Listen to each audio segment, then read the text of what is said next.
But yeah, so far this is the dreadlock thing. But now I want to go one step further.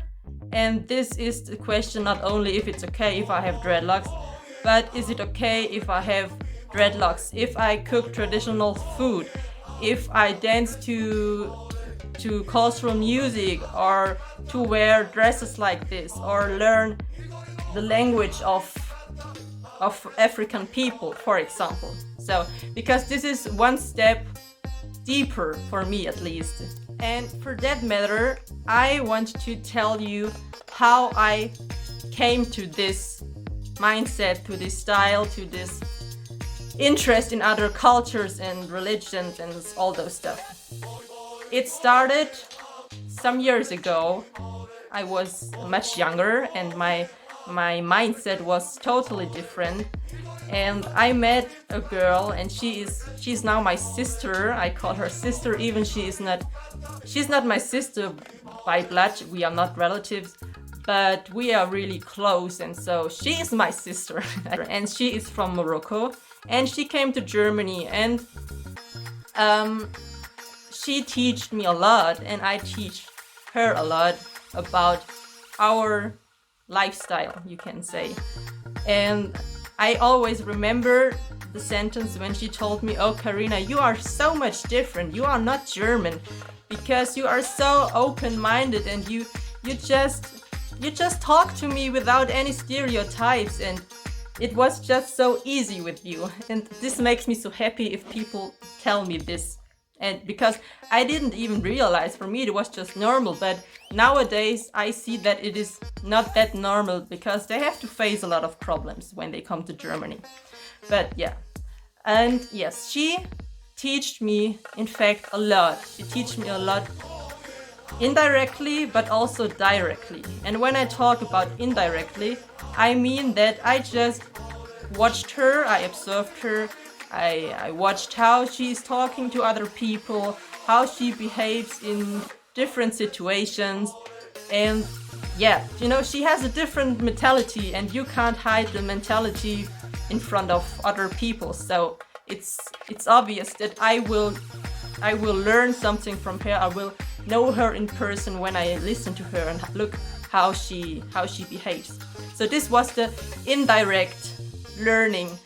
But then there was also a direct learning, and this is even more fascinating, because she started to teach me about her culture and about her different religion.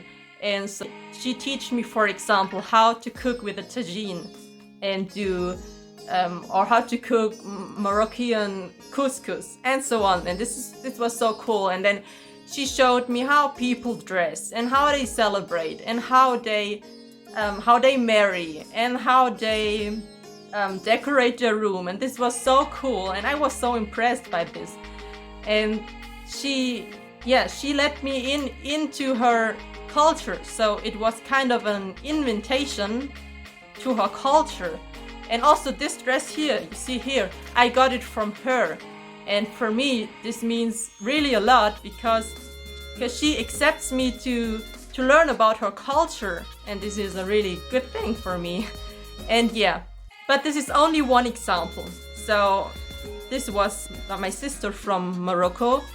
But if we stay in Africa, because I know a lot of people are from Africa, I know people from the north, from the east, from the south, and from the west. And for me it was fascinating, because when I was younger, for me Africa was Africa. So I knew that it's a continent and it's not just a country, but I didn't know how different the people are there. So in fact, you can't really compare the people from the north with the people from the east, because they are totally different, in my opinion. So their culture is different, maybe also the religion is different, the traditions are different, it's different how they celebrate, what they celebrate, and so on.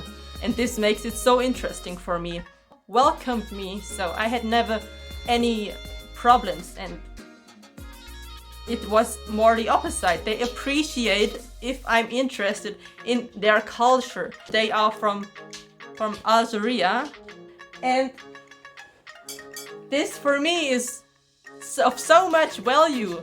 I can't explain to you, because it's just a thing no one needs to do, but they do. And this means that they have no problem when they appreciate it.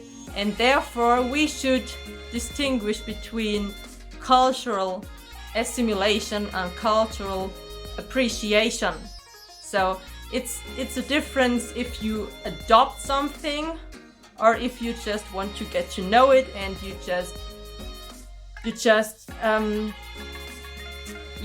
show. For me, it's showing love for something. I think it's amazing.